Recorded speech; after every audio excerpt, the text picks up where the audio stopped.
Shalom saudara-saudara kasih Tuhan dimanapun saudara berada. Pagi ini kita akan mulai ibadah kita.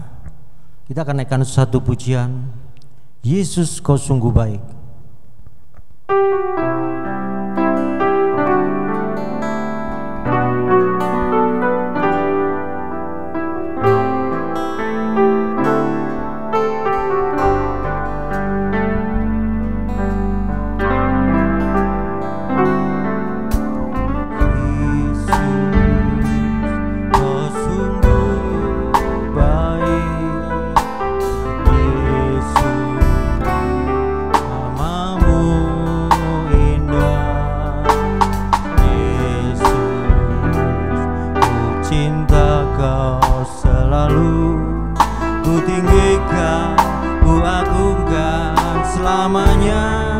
Sebut nama Yesus.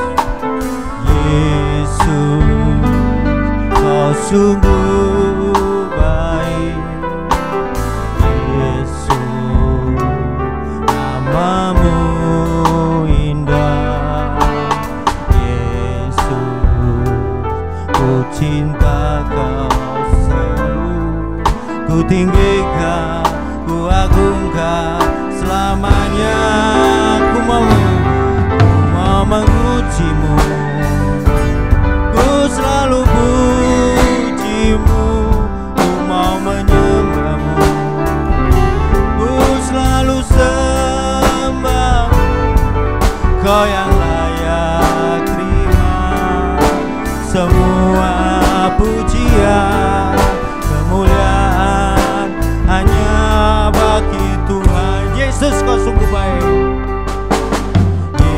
Yesus, kau sungguh baik. Yesus, namamu indah. Yesus, ku cinta kau selalu. Ku tinggikan, ku agungkan selamanya.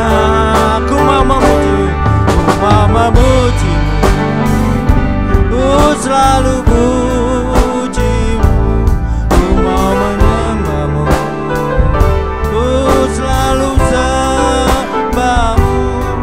Kau yang layak terima semua pujian, kemuliaan hanya bagi Tuhan. Kau yang layak terima pujian, kau yang layak terima semua pujian, kemuliaan hanya bagi Tuhan. Kemuliaan hanya bagi Tuhan.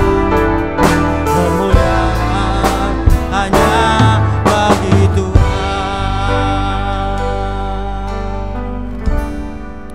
Segala puji, hormat dan syukur Tuhan kami naikkan padamu Tuhan. Pagi ini Tuhan, dengan apa kami membalas setiap kebaikan-Mu, selain puji dan syukur kami kepada Engkau Tuhan. Biarlah Engkau saja yang kami tinggikan Tuhan, Engkau saja yang layak kami sembah Tuhan. Sebab Engkau Tuhan kami, Juru Selamat kami, Penolong Penghibur kami, Roh Kudus. Terpujilah namamu Tuhan. Kalau pagi ini Tuhan, kami akan memulai ibadah kami. Roh Kudus Engkau yang menolong ibadah kami dari awal, pertengahan hingga akhirnya. Dan biarlah setiap korban syukur kami menyenangkan akan Engkau Tuhan. Dan biarlah semuanya kami hanya serahkan hanya di dalam satu nama, Tuhan Yesus Kristus. Kami sudah berdoa ucap syukur. Haleluya. Amin. Sebab itu apakah yang akan kita katakan tentang semuanya itu? Jika Allah di pihak kita, siapakah yang akan melawan kita? Tetapi dalam semuanya itu kita lebih daripada orang-orang yang menang oleh Dia yang telah mengasihi kita. Tetapi syukur kepada Allah yang telah memberikan kepada kita kemenangan oleh Yesus Kristus Tuhan kita, lebih dari pemenang dalam segala perkara.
pemenang, lebih dari pemenang,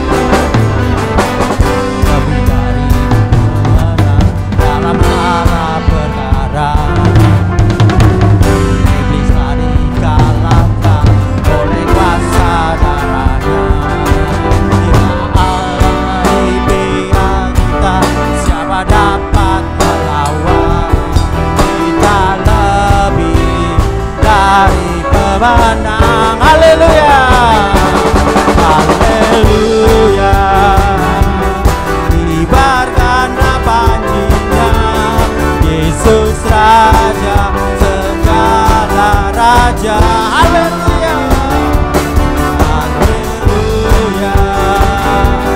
Bangkitlah gerejanya, kita lebih dari pemenang. Haleluya, haleluya.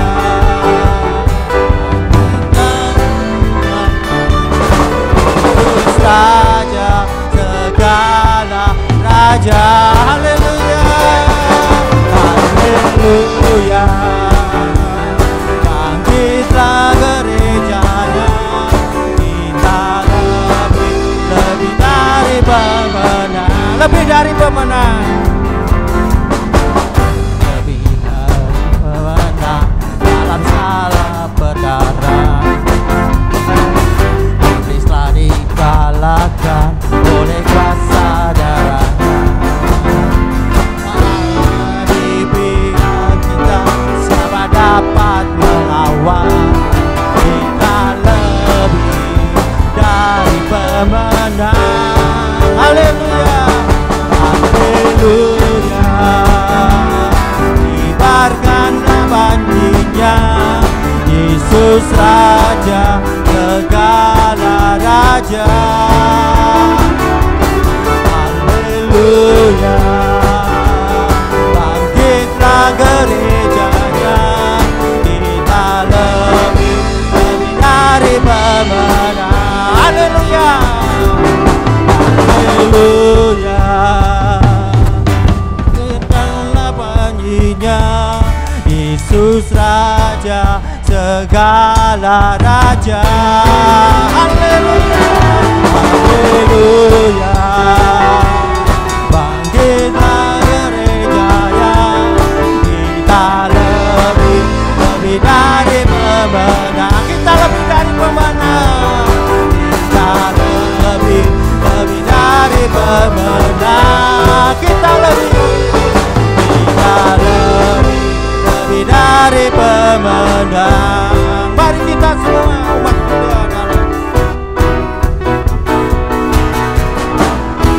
kita semua umat pilihan Allah, dengan panggilannya ku mengenapi firman-Nya. Sekarang waktunya ku berdiri bagi bangsa ini. Mari maju umat pemenang. Mari kita semua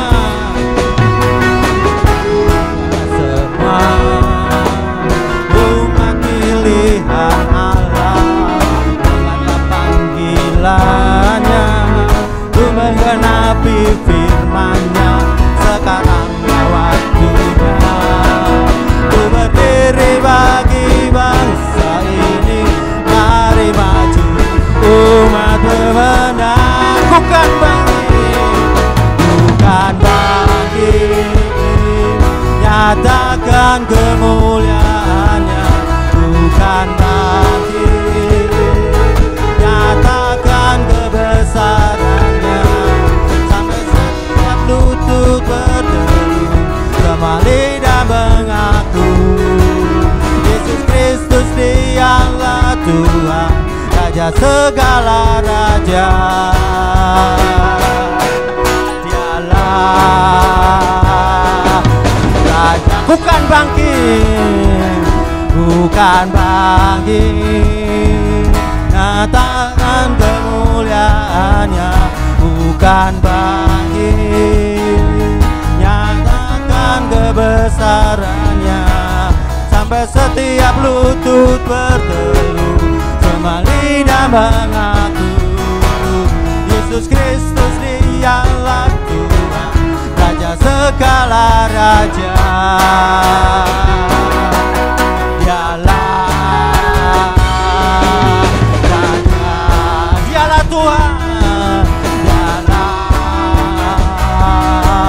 Tuhan, dialah Raja, dialah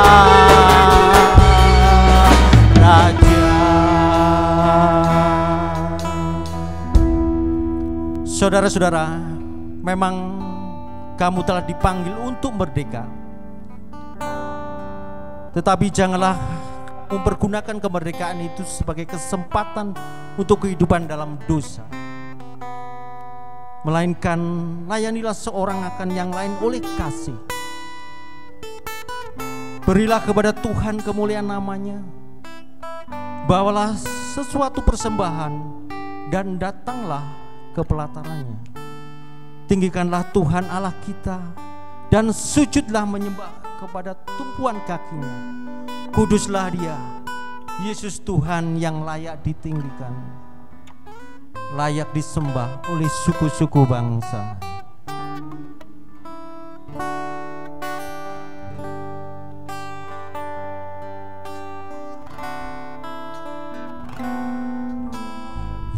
Yesuslah Tuhan yang layak ditinggikan, layak disembah oleh suku-suku bangsa.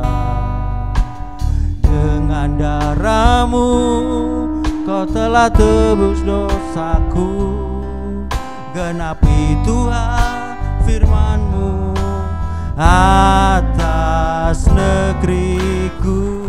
Yesuslah Tuhan, Yesuslah Tuhan yang layak ditinggikan, layak disembah oleh suku-suku bangsa. Dengan darah-Mu Kau telah tebus dosaku, genapi Tuhan firman-Mu atas negeriku.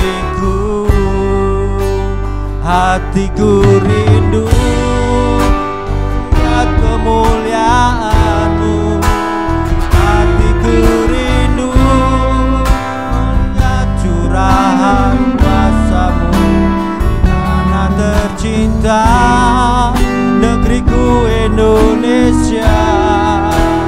Ku berdoa Indonesia penuh kemuliaan-Mu, Indonesia bagi kemuliaan-Mu. Ya Allahku, ya Allahku, nyatakan kemuliaan-Mu. Ya Allahku, nyatakan curahan kuasa-Mu di tanah tercinta, negeriku Indonesia. Ku berdoa Indonesia penuh kemuliaan-Mu, Indonesia bagi kemuliaan-Mu. Yesuslah Tuhan, Yesuslah Tuhan yang layak ditinggikan, layak disembah oleh suku-suku bangsa. Dengan darah-Mu Kau telah tebus dosaku, genapi Tuhan firman-Mu atas negeriku. Hatiku rindu melihat kemuliaan-Mu, hatiku rindu melihat curahan kuasa-Mu di tanah tercinta, negeriku Indonesia. Ku berdoa Indonesia penuh kemuliaan-Mu, Indonesia bagi kemuliaan-Mu. Ya Allahku, nyatakan kemuliaan-Mu. Ya Allahku, nyatakan curahan kuasa-Mu di tanah tercinta, negeriku Indonesia. Ku berdoa Indonesia, penuh kemuliaan-Mu Indonesia, bagi kemuliaan-Mu. Ku berdoa Indonesia, berdoa Indonesia, penuh kemuliaan-Mu Indonesia, bagi kemuliaan-Mu. Bapa, kami serahkan bangsa kami Indonesia dalam tangan-Mu Tuhan. Pengampunan-Mu, belas kasih-Mu buat bangsa kami Indonesia Tuhan. Kota kami Bandung, Kabupaten Bandung Tuhan, dalam genggaman-Mu Tuhan. Biarlah Engkau sendiri yang melawat bangsa kami, kota kami Indonesia ini ya Tuhan. Roh Kudus, Kau yang bekerja Tuhan buat bangsa kami. Ampunilah, selamatkanlah Tuhan bangsa kami Indonesia Tuhan. Terpujilah nama-Mu Tuhan. Kalau pagi ini Tuhan, kami akan mendengarkan sebagian dari kebenaran firman-Mu. Urapi hamba-Mu, urapi kami yang mendengar ya Tuhan. Biarlah kami menyediakan setiap hati-hati kami yang terbaik ya Tuhan. Sehingga benarlah Tuhan itu boleh mengerti dalam hidup kami, dan boleh menghasilkan buah yang matang dalam hidup kami Tuhan. Terpujilah Engkau Allah. Sebab yang berbahagialah ya orang yang mendengar firman dan melakukannya. Dan biarlah kami menjadi orang yang berbahagia ketika kami ya Tuhan haus dan lapar akan kebenaran, karena kami akan dipuaskan Tuhan. Terpujilah nama-Mu Tuhan. Kami hanya serahkan doa ucapan syukur kami lewat kebenaran firman-Mu yang disampaikan oleh hamba-Mu. Kami hanya serahkan hanya di dalam nama Tuhan Yesus Kristus. Urapi kami semua, sambut firman-Mu. Amin. Kami serahkan kepada hamba-Nya yang akan menyampaikan kebenaran firman Tuhan. Puji Tuhan, kita bisa bertemu kembali dalam ibadah online kali ini.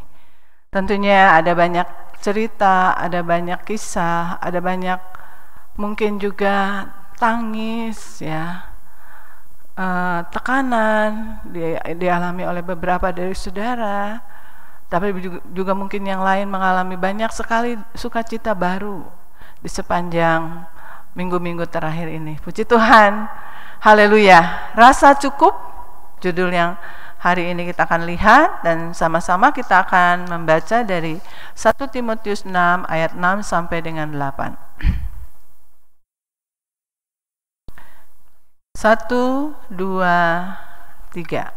Memang ibadah itu kalau disertai rasa cukup memberi keuntungan besar. Sebab kita tidak membawa sesuatu apa ke dalam dunia, dan kita pun tidak dapat membawa apa-apa keluar.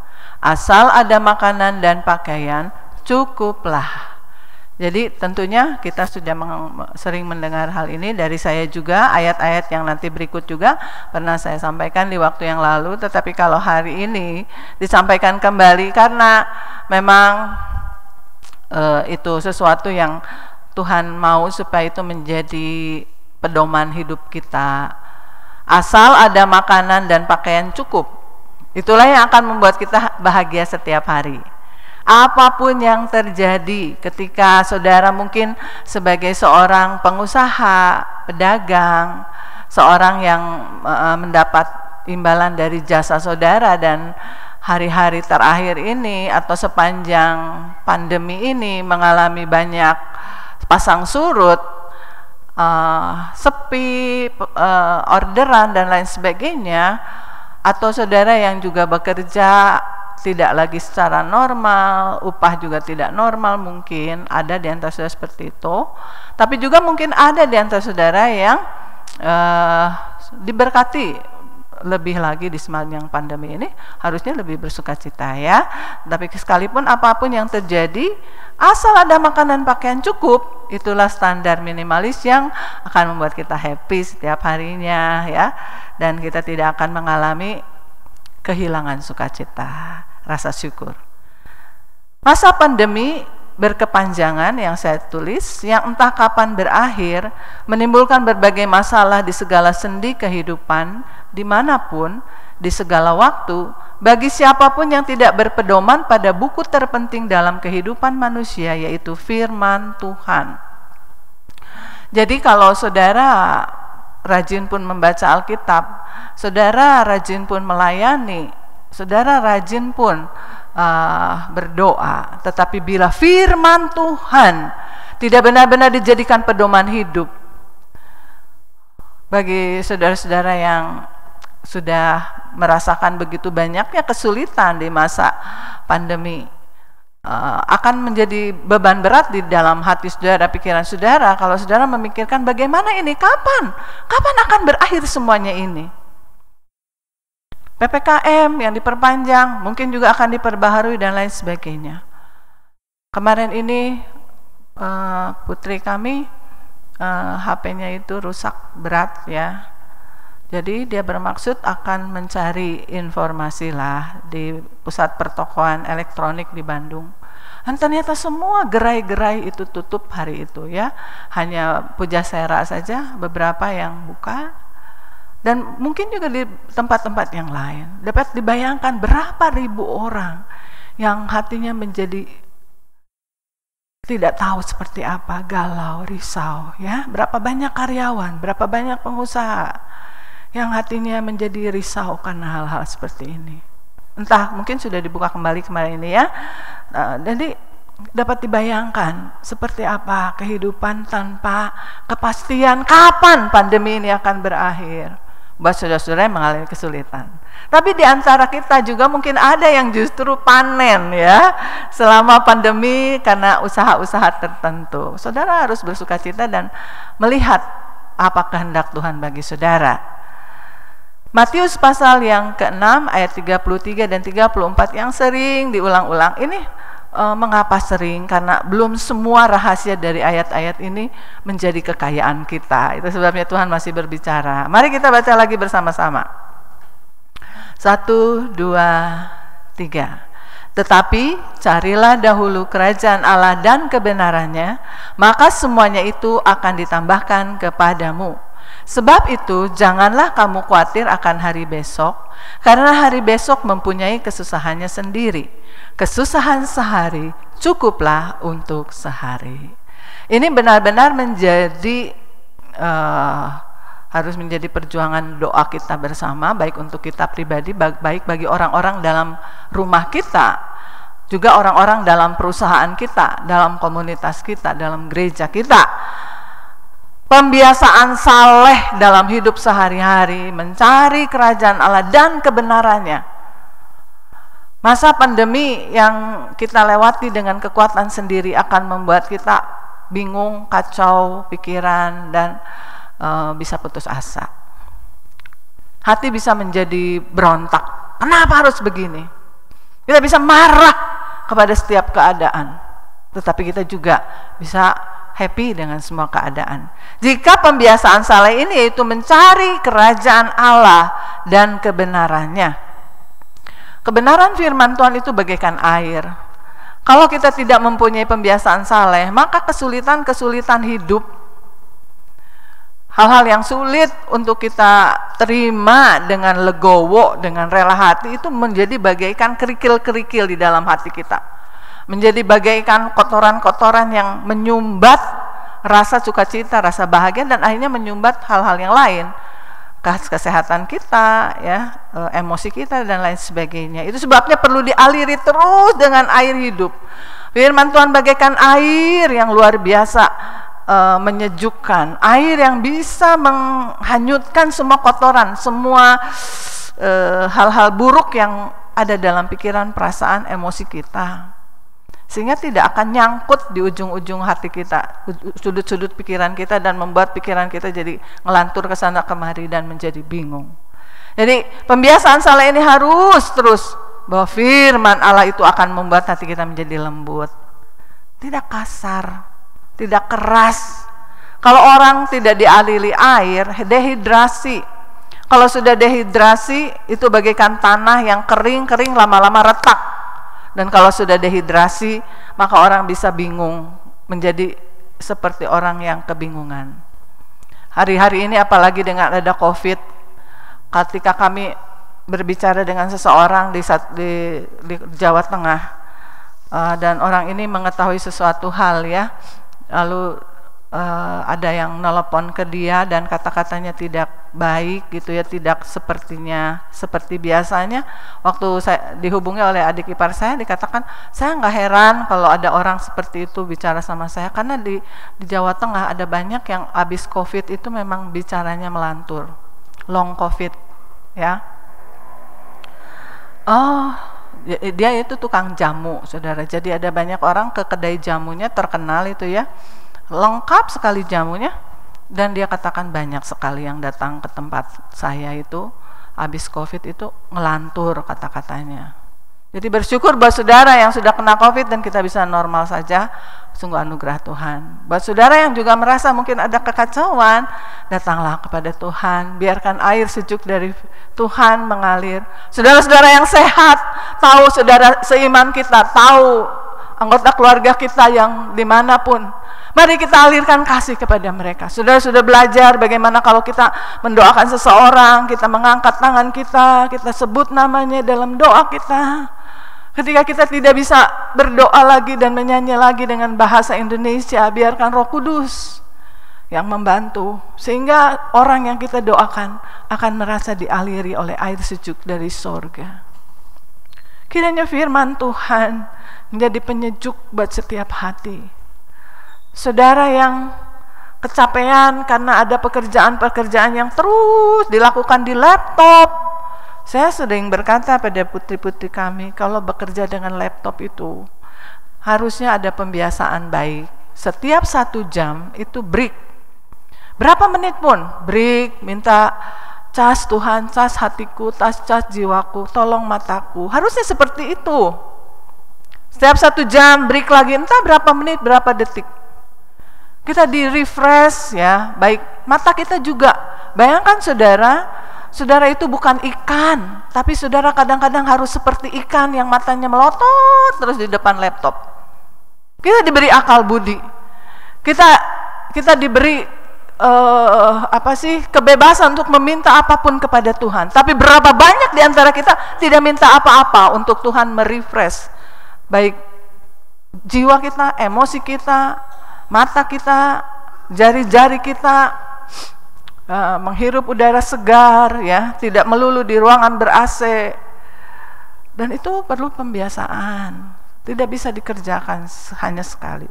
Saya suka perhatikan, ada yang saya suka bilang, ayo udah 1 jam, berdiri sebentar, menghirup udara, bersyukur, minta kekuatan baru. Tapi susah. Aduh ini udah kagok. Nah itu kagok aja ya. Udah ini sedikit lagi. Itu pakai kekuatan sendiri kadang-kadang saudara, kita tidak sadar ya. Baik bekerja di laptop, baik tidak secara fisik. Kadang-kadang kita merasa kagok ini sedikit lagi sampai akhirnya kita keterlanjuran untuk terus memakai kekuatan sendiri. Lalu berikutnya adalah supaya kita menjadi cukup ya, cukup segar, cukup sehat, cukup prima untuk menghadapi apapun. Selain firman Tuhan menjadi air, firman Tuhan juga menjadi roti yang mengenyangkan. Makan dari firman Tuhan.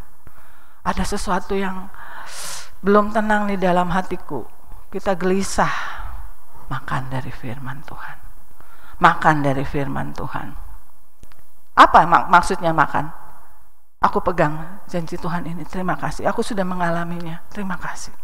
Aku percaya bisa mengalami yang lebih lagi dari yang pernah saya alami. Dan kesusahan sehari cukup sehari, itu yang pernah juga saya khotbahkan. Sebab itu janganlah kamu khawatir akan hari esok, karena hari esok mempunyai kesusahannya sendiri. Kesusahan sehari cukuplah untuk sehari. Ini yang seringkali membuat kita tidak punya cukup kesegaran, kita tidak punya cukup sukacita, kebahagiaan hari itu.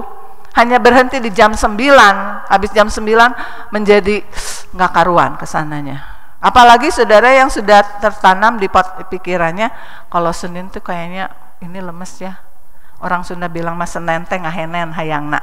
Henen tuh kayaknya weekend tuh belum cukup gitu ya. Udah ditambah 1 hari lagi, hari Senin gitu ya. Nanti hari Selasa apa, hari Rabu apa. Ada orang-orang yang sudah memberikan tema-tema di tiap harinya, dan itu adalah sebuah kesalahan. Hari baru adalah anugerah baru. Ada kesusahannya, tetapi Tuhan ingin mengajarkan sesuatu yang baru. Tuhan ingin menyatakan dirinya lebih lagi bagi kita. Itu sebabnya kesusahan sehari cukup sehari, dan itu juga harus dibiasakan. Kalau tidak, kita akan kehilangan sukacita yang disediakan Tuhan hari itu. Kita jadi, rasanya kewalahan. Kayaknya kita nggak ada banyak kerja, tapi kok kayaknya capek ya, gitu kan?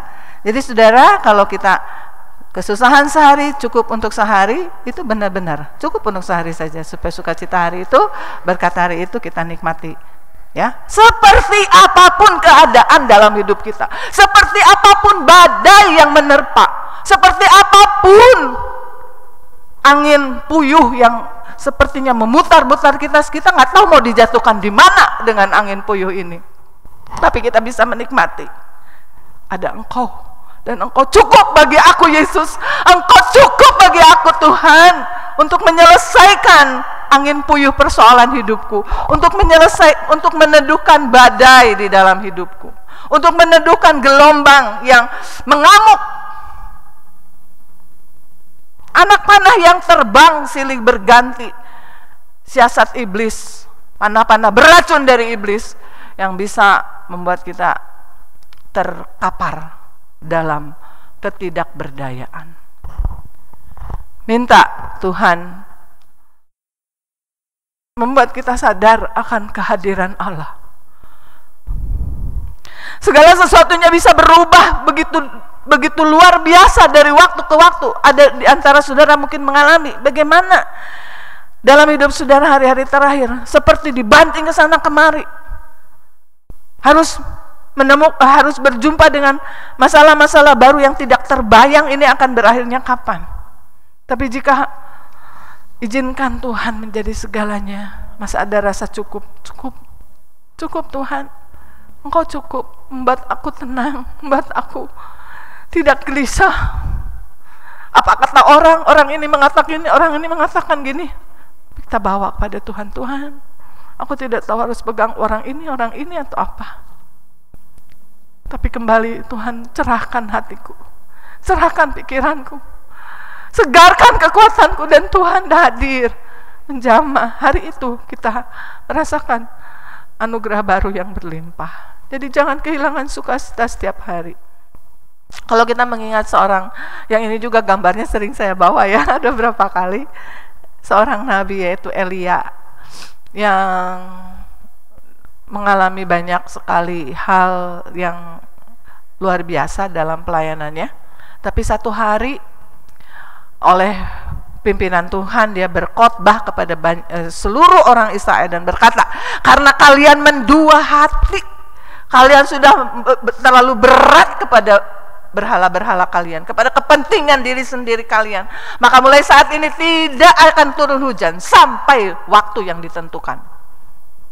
Dan kita tahu bahwa Elia sendiri pun mengalami banyak perubahan dalam hidupnya, perubahan-perubahan yang tidak terduga. Dan satu hari kalau kita lihat di sini, dia tidak ada pelayanan apa-apa. Dia disuruh ke timur, berada di tepi Sungai Kerit, yang saya pasti Sungai Keritnya sangat bagus, sangat bersih, layak untuk diminum.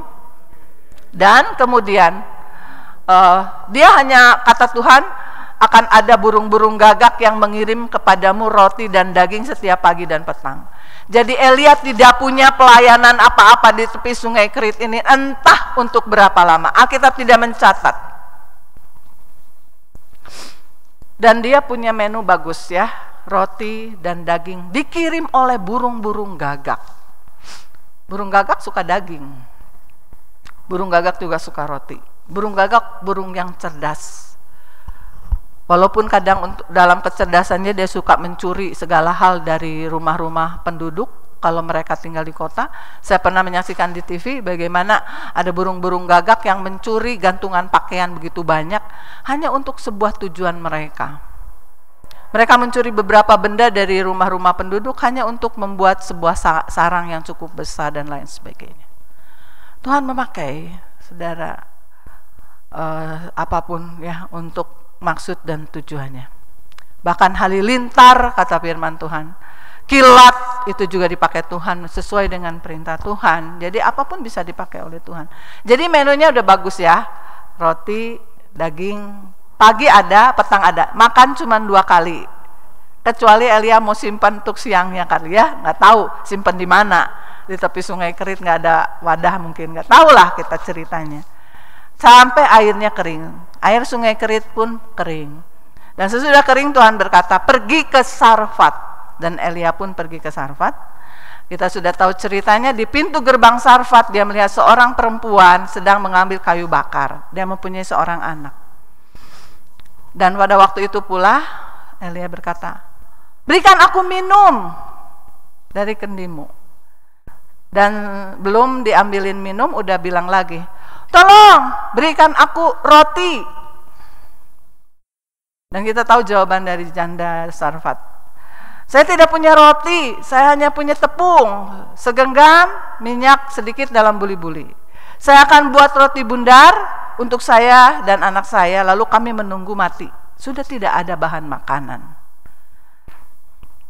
Tapi Elia berkata, buatkan lebih dahulu untuk aku. Dan janda Sarfatnya berkata, ya, karena Tuhan mengatakannya saya akan melakukannya. Dan kita tahu menu makanan Elia sudah berubah lagi sekarang. Hanya roti bundar, entah berapa kali sehari saya tidak tahu, mungkin 3 kali, mungkin 2 kali, tidak tahu. Alkitab tidak mencatat secara detail, tapi itulah menu makanan dia mulai hari itu dan hari-hari berikutnya, entah berapa lama. Alkitab pun tidak mencatat lamanya.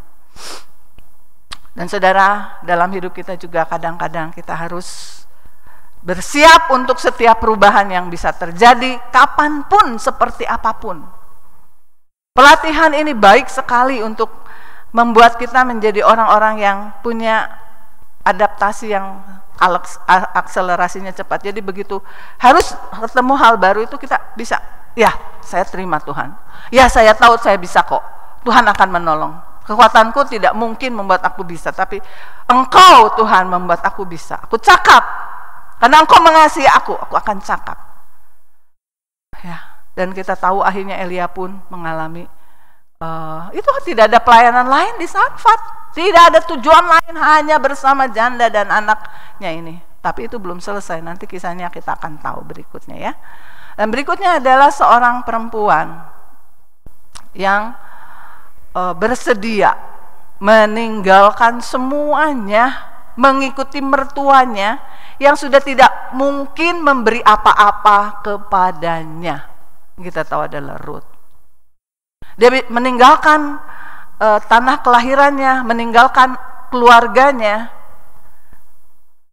Dia sudah baru saja mertuanya meninggal, kemudian suaminya meninggal, iparnya meninggal. Dan dia mengambil keputusan mengikuti Naomi. Allahmu adalah Allahku. Di mana engkau bermalam, di situ aku bermalam. Jangan tolak katanya ya. Dan kita tahu akhirnya Ruth ikut kembali ke tempat yang sudah ditinggalkan, Bethlehem. Dan pada waktu di sana, pekerjaan Ruth berbeda dengan pekerjaannya ketika dia ada di kampung halamannya. Kita tahu Ruth orang asing di negeri yang baru ini, tanah yang baru. Dan dia harus melakukan pekerjaan yang sangat sederhana. Bukan bekerja di ladang jelai, tapi mengambil jelai-jelai yang tercecer. Peraturan di Israel adalah bahwa kalau kita nyabit hasil tanaman, apapun itu, panen apapun, kalau dia jatuh dari tangan kita nggak boleh diambil. Jatuh dari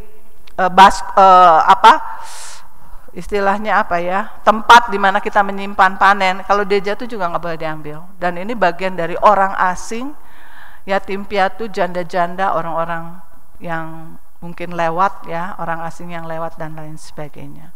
Dan ini bagus ya, ini bagus. Kita suka terlalu pengen semuanya dijadiin duit ya. Lalu itu kita harus berdoa. Ini harus diberikan gratis enggak ya? Ada orang-orang tertentu yang harus dapat bagian dari rezeki yang Tuhan berikan pada kita. Dan kalau kita bisa melakukannya bukan karena kita baik, tapi Tuhan yang sudah berbicara pada hati kita. Dan kalau kita bisa melaksanakannya, jangan bangga. Jangan bangga. Semua hanya bagi Tuhan dan karena Tuhan. Dan kita tahu bagaimana ini pun berhari-hari, sampai satu hari sesuatu yang sangat merendahkan seorang wanita sebetulnya. Bagaimana Naomi berkata, kamu harus tidur di dekat kaki Boas. Itu kan sesuatu yang gimana ya? Kalau mau dibilang, masa sih? Itu kan tuan yang kaya, aku harus di situ. Tapi kan Rut nurut ya, hal-hal yang baru yang tak pernah dilakukan seumur hidupnya harus dilakukan sekarang. Dan itu pun bisa terjadi pada saudara dan saya. Bagaimana Tuhan memaksa membawa pada keadaan-keadaan di mana kita harus mengalami hal-hal yang seumur hidup kita nggak pernah alami sendiri. Kita hanya melihat orang lain melakukannya. Dan kalau kita mendapat anugerah seperti itu, terimalah sebagai sesuatu yang dihadiahkan bagi kita, saudara. Percayalah bahwa itu baik untuk hidup kita, bahwa itu baik untuk orang-orang dalam hidup kita. Sehingga akhirnya kita tahu bagaimana kisah selanjutnya dari Rut. Apa gampang saudara dengan situasi baru di tanah orang asing, mengambil jelai yang tercecer, terus mengambil. Tidak tahu seperti apa akan berikutnya. Dia harus menghidupi mertuanya, menantu yang harus menghidupi mertuanya. Walaupun dilarang tetap Rut nggak mau kan ya. Naomi kan berkata, kalau saya melahirkan sekarang, anak saya gedenya kapan juga, kamu udah terlalu jauh beda usianya. Oh zaman dulu kan di Israel kalau menikah dengan kakaknya itu nanti adiknya meninggal, kakak ini adiknya boleh menjadi pasangannya, begitu kan saudara. Kita tahu ini kisah yang kalau kita teliti luar biasa ya. Bagaimana Rut bisa orang baru mengikut Tuhan, baru mengenal Allah Israel, sekarang kondisinya seperti itu, tapi dia bisa melewatinya. Karena apa? Sehari. Naomi senang dengan hasil dari Rut, dan puji Tuhan, dan akhirnya kita tahu hal-hal yang menakjubkan terjadi dalam hidup Rut. Mari saudara, kita juga mungkin akan dilatih oleh Tuhan sedemikian rupa ya. Tuhan akan mempertemukan kita dengan peristiwa-peristiwa baru dalam hidup kita. Hal-hal yang harus membuat kita lebih lagi benar-benar berbicara dengan Tuhan, menunggu Tuhan, mempercayai Tuhan walaupun mata tidak bisa melihat tapi percaya. Dan mari kita akan melihat dari Mazmur 37 ayat 1 sampai 4. Dari Daud, jangan marah karena orang yang berbuat jahat, jangan iri hati kepada orang yang berbuat curang. Sebab mereka segera lisut seperti rumput dan layu seperti tumbuh-tumbuhan hijau. Percayalah kepada Tuhan dan lakukanlah yang baik. Diamlah di negeri dan berlakulah setia. Dan bergembiralah karena Tuhan, maka Ia akan memberikan kepadamu apa yang diinginkan hatimu. Haleluya. Mengapa kita bergembira karena Tuhan? Saya mencatat beberapa saja, tidak semua ayat. Tuhan akan memenuhi segala keperluan menurut kekayaannya dalam Kristus Yesus. Tuhan menjaga tanpa lelah. Tuhan sekali-kali tidak membiarkan. Tuhan sekali-kali tidak meninggalkan. Tuhan membela. Tuhan berdoa terus-menerus untuk kita semuanya. Tuhan mengaruniakan segala sesuatu bersama-sama dengan Dia. Ayat itu sudah terkenal ya. Kalau anaknya saja diberikan kepadanya, apalagi kita. Ya, apalagi maksud saya segala keperluan kita. Tuhan akan menyelesaikan. Tuhan menyembuhkan, bilur-bilurnya menyembuhkan. Jadi Tuhan bisa memberikan segalanya, sudah mengerjakannya, sedang mengerjakan dan akan mengerjakannya terus-menerus. Mengapa kita tidak mengambil berkat ini? Mengapa kita tidak bersuka cita karena Tuhan melakukan semuanya ini dan menjadi orang yang penuh rasa syukur? Sebab kalau kita tidak seperti ini, kita akan menjadi orang-orang yang galau, gabut, mager, ya. Gabut apa cina? Galau buta, mager, males gerak, ya. Karena aduh, gimana ini PPKM, di rumah juga rasanya di PPKM gitu ya. Aduh, keuangan juga di PPKM. Aduh, kapan nih lihat yang bagus-bagus nih gitu ya, secara offline bukan online melulu gitu kan. Bisa boring, bisa jadi gimana. Tapi sesungguhnya kalau Tuhan menjadi segalanya, di Mazmur pasal 16 ayat 7 sampai 11 di sana dikatakan seperti ini. Aku memuji Tuhan yang telah memberi nasihat kepadaku, ya, pada waktu malam hati nuraniku mengajari aku. Aku senantiasa memandang kepada Tuhan karena Ia berdiri di sebelah kananku. Aku tidak goyah, sebab itu hatiku bersukacita dan jiwaku bersorak-sorak. Bahkan tubuhku akan diam dengan tentram, sebab Engkau tidak menyerahkan aku ke dunia orang mati dan tidak membiarkan orang kudus-Mu melihat kebinasaan. Engkau memberitahukan kepadaku jalan kehidupan, di hadapan-Mu ada sukacita berlimpah-limpah, di tangan kanan-Mu ada nikmat senantiasa. Wah, ini dia, tidak jadi cabin before. Karena di PPKM harus di situ terus, WFH mungkin hanya bergerak di sebuah tempat, bekerja dan lain sebagainya. Tidak akan membuat kita kehilangan kenikmatan kalau kita jadikan Tuhan segalanya. Yesus Kristus cukup bagiku. Kalau Yesus Kristus cukup bagiku, firman Tuhan itu juga luar biasa bagi aku tiap hari, bahkan beberapa kali dalam sehari kita bisa kembali lagi. Mungkin kita sebentar bekerja di laptop 1-2 jam, kita break sebentar, minum dan lain sebagainya, bersyukur, memuji Tuhan, lalu kita baca firman sedikit, lalu memuji Tuhan, serahkan tubuh kita lagi, serahkan pikiran kita, serahkan perangkat-perangkat elektronik kita ke dalam kasih Tuhan. Saya kira akan melihat perubahan yang indah, ya. Semarak kenikmatan yang baru saudara akan nikmati. Buktinya saudara, kalau Tuhan izinkan kita mengalami hal-hal baru yang tidak terduga seperti Elia. Maka Elia mengalami hal baru, bukan? Di Sarfat endingnya itu luar biasa. Bagaimana anak janda Sarfat yang sakit keras sampai nafasnya hilang itu, untuk pertama kalinya Elia berhadapan dengan hal ini, dan puji Tuhan akhirnya anak itu hidup kembali. Bahkan ketika sudah dia dari Sarfat itu, kemudian gak lama dia kan pergi untuk berdoa bersama seorang asistennya. Dia doanya juga rada aneh, kepala di antara lutut, dan dia bertanya, udah ada awan belum? Sampai 7 kali, ke-7 ada awan sebesar telapak tangan. Beritahu kepada Raja Ahab, siapkan kereta kudanya, pergi ke Yisrael sebelum hujan itu turun. Dan betul saudara, hujan turun. Dan yang Elia alami bagaimana badannya yang cuman makan roti bundar kecil dari janda Sarfat beberapa lama, entah berapa minggu, entah berapa bulan, ternyata kekuatannya lebih keren daripada sebelumnya. Dia bisa berlari lebih kencang dari kereta kuda Ahab. Jadi bersyukurlah kalau Tuhan membawa kita pada pengalaman-pengalaman baru yang tidak terduga.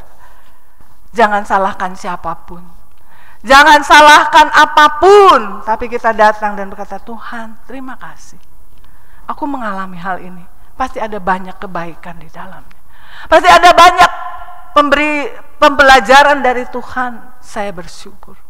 Dan saudara tidak akan kehilangan sukacita dan nikmat dari Tuhan. Seperti apapun kacau balau keadaan, seperti apapun hal-hal yang kita hadapi, tak terduga, kita sampai kadang-kadang mungkin mau menyerah, tapi luar biasa Roh Kudus menghibur. Tuhan terus mendoakan, orang-orang di sekeliling kita mendoakan, kita merasakan disegarkan. Kita merasakan ada terobosan baru. Kita melihat cahaya terang yang semakin benderang. Dan kita akan terus dibawa oleh Tuhan kepada pengalaman untuk mengenal Dia dengan benar dan melihat mahakarya Tuhan di dalam segala perkara. Kiranya Tuhan akan menolong kita semuanya, walaupun kita tidak tahu apakah pandemi akan sama seperti masa paceklik yang dialami orang-orang Israel saat itu, yaitu 3 tahun 6 bulan. Apakah akan seperti itu? Kita tidak tahu. Apakah akan lebih pendek, lebih panjang? Kita tidak tahu. Tapi satu hal yang pasti, Tuhan tidak pernah meninggalkan kita. Tuhan memenuhi semua kebutuhan jasmani, rohani, mental, emosi kita. Tuhan menopang semua hal dalam hidup kita. Dan Tuhan juga memberikan nikmat, sukacita. Dan jangan sampai saudara kehilangan karena saudara berpikir seperti manusia duniawi. Minta Tuhan, saya nggak mau menjadi manusia duniawi. Saya mau menjadi manusia rohani yang mengerti segala sesuatu. Saya mau diubahkan semakin hari semakin Tuhan menjadi orang benar yang hanya hidup di atas kebenaran-Mu. Firman-Mu menjadi kekayaan, Firman-Mu menjadi kekuatan, Firman-Mu menjadi sukacita, Firman-Mu menjadi pengharapan. Puji Tuhan, kita akan bersama-sama datang pada Tuhan. Menaikkan pujian seperti rusa. Kiranya Roh Kudus akan membuat kita seperti rusa yang tidak akan pernah berhenti berlari ke sungainya Allah, ke sungai kehidupan, kepada air kehidupan. Selama rusa itu belum mencapai air, dia tidak puas. Sebab apa? Para predatornya mengetahui jejak-jejak rusa. Tetapi ketika rusa masuk di sungai, hilanglah jejak-jejak rusa yang bisa diikuti oleh predator atau pemangsanya. Kita juga sedang menghadapi predator yang jahat, licik. Si jahat. Kalau dia tidak bisa masuk ke surga, dia tidak ingin seorang pun masuk ke surga. Itu sebabnya kita tidak akan berhenti berseru, berlari masuk dalam aliran sungai Tuhan. Sebab disitulah sang musuh kehilangan jejak kita. Si jahat tidak bisa menjamah kita. Tuhan menjadi benteng perlindungan. Tuhan menjadi tiang api yang membuat musuh kita tidak bisa mengenali. Seperti Israel, musuhnya di depannya, tetapi ketika tiang api itu ada, musuhnya tidak bisa melihat di mana keberadaan bangsa Israel. Puji Tuhan, haleluya.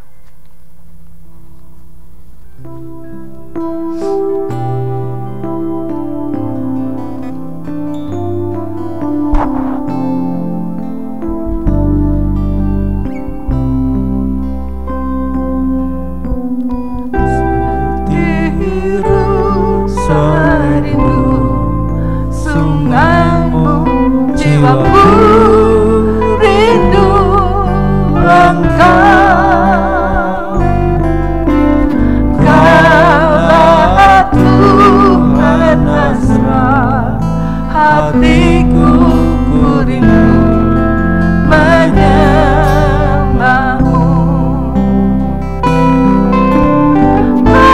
Engkau kekuatan dan perisaiku, kepadamu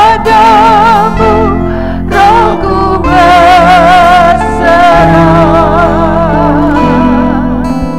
Kaulah Tuhan hasrat hatiku, ku rindu menyembah-Mu.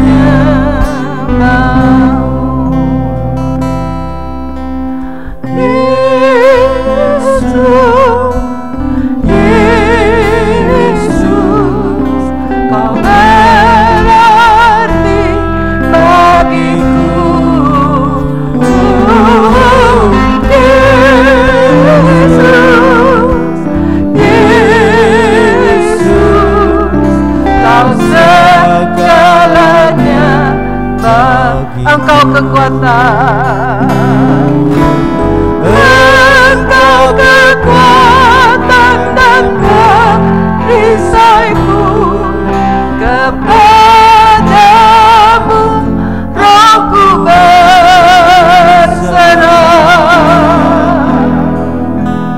Kaulah Tuhan hasrat hatiku, ku rindu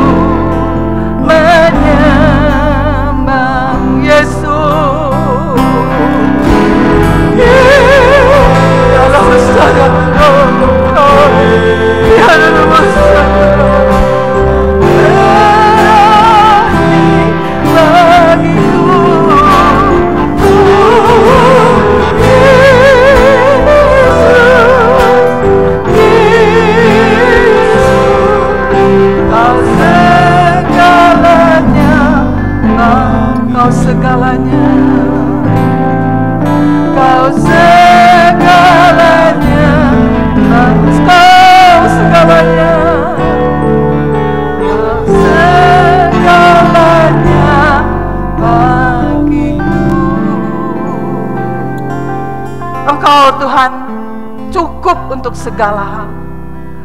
Kasih-Mu cukup bagi kami sehingga kami tidak perlu lagi meminta orang-orang untuk memperhatikan kami. Kasih-Mu yang hebat atas kami itu Tuhan, yang bisa memuaskan kami di tengah pandemi, di tengah PPKM, di tengah keterbatasan yang sekarang bertambah menghimpit kehidupan. Oh Allahku, di hadapan-Mu ada nikmat senantiasa. Di dalam ada sukacita senantiasa, di tangan kanan-Mu ada nikmat senantiasa. Kedangkanlah tangan-Mu di atas hidup kami, di atas setiap hidup umat-Mu Tuhan, supaya kami semua selalu sadar bahwa ada Engkau yang 24 jam penuh tanpa lelah, tanpa ngantuk menjadi penjaga kami. Ampuni kalau kami seringkali hanya menyadari diri sendiri dan kami melakukan segalanya dengan kekuatan sendiri. Tuhan, ampuni. Biarlah kami akan terus mengandalkan Engkau, terus meminta kebenaran-Mu menghidupkan hidup kami, hati kami, jiwa kami, kekuatan kami, menyegarkan tubuh kami Tuhan. Ya Tuhan, Engkaulah tolong supaya kami bersyukur karena sudah ada makanan dan pakaian sudah cukup. Engkau memberi kami lebih dari itu. Kesusahan sehari yang kami hadapi sering kami tambah dengan hal-hal yang lain sehingga membuat kami menjadi begitu pelit Tuhan. Seharusnya kami bisa lebih murah hati kepada karyawan-karyawan yang sedang mengalami pandemi. Seharusnya kami menambah upah mereka untuk kesulitan yang mereka alami. Tuhan, ampuni saja. Kami sebagai bawahan juga seharusnya kami tidak menuntut banyak lagi, karena kalau sekarang kami masih bisa bergerak, kami bisa sehat, kami bisa makan dan masih ada pakaian, walaupun dengan perubahan-perubahan yang terjadi, semua adalah anugerah dan pelatihan-pelatihan supaya kami terbiasa dengan perubahan yang Kau adakan bagi kami, supaya akhirnya kami melihat kuasa yang besar. Kami melihat seperti Boas Tuhan, Ruth yang bertemu dengan Boas. Engkau lebih dari Boas kami ya Tuhan.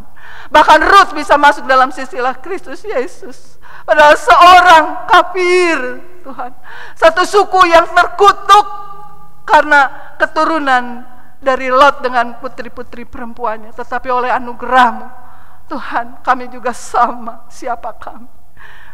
Biarlah firman-Mu dihidupkan terus menerus sehingga rasa cukup itu selalu ada. Apalagi dengan kemerdekaan Indonesia, kami mau bersukacita untuk kemerdekaan yang sudah Kau kerjakan di kayu salib. Biarlah kami dimerdekakan lagi dan terus dimerdekakan dari segala jerat-jerat yang menjerat hidup kami, sehingga kami tidak berleluasa untuk Tuhan berkarya dan melayani Engkau secara pribadi. Terima kasih Bapa. Kiranya berkat Tuhan menyertai seluruh umat-Mu. Bagi yang sudah sembuh, Tuhan beri kesegaran. Bagi yang masih sakit, ada kuasa dahsyat yang Kau sedang kerjakan, yang akan menjadi kemuliaan bagi nama-Mu. Seperti apapun penyakit, seperti apapun gangguan-gangguan yang terjadi dalam kehidupan umat-Mu, dalam kehidupan kami. Terima kasih Bapa. Segala puji hormat bagi kemuliaan nama-Mu. Kami berdoa buat Indonesia. Kiranya Tuhan, di tahun berikut dan sesudah hari kemerdekaan ini akan ada banyak karya agung Tuhan di tanah air kami, di kota kami Tuhan, di komunitas kami ya Bapa, di dalam tubuh Kristus. Terima kasih Bapa. Segala puji, hormat, kemuliaan hanya bagi Tuhan Yesus Kristus. Dan kita semua saudara akan bersukacita dengan rahmat-Nya yang begitu luar biasa, berlimpah dengan kasih sayangnya yang ajaib, dengan kuasa Roh Kudus yang dapat menjadi penolong, pengajar, penasehat, dan menjadi segalanya bagi kita. Di dalam nama Tuhan Yesus Kristus sama-sama kita katakan amin. Tuhan memberkati kita sekali.